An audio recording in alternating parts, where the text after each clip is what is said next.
కేసీఆర్ గారి నాయకత్వంలో అధికార వికేంద్రీకరణ జరగాలి అని చెప్పి, ప్రజల దగ్గరికి పాలన పోవాలి, ప్రజాపాలన అంటే నిజమైన నిర్వచనం ప్రజల దగ్గరికి ఎంత సన్నిహితంగా పాలన ఉంటే అంత మంచిదని చెప్పి 10 జిల్లాల తెలంగాణని 33 జిల్లాలు చేసుకున్నాం.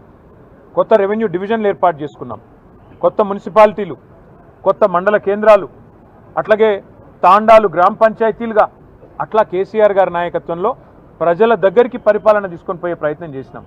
హైదరాబాద్ మహానగరంలో కూడా గతంలో 24 సర్కిళ్ళు ఉంటే గ్రేటర్ హైదరాబాద్ మున్సిపల్ కార్పొరేషన్లో 30 సర్కిళ్లకు పెంచుకున్నాం. గతంలో 4 జోన్లు ఉంటే 6 జోన్లు చేసుకున్నాం.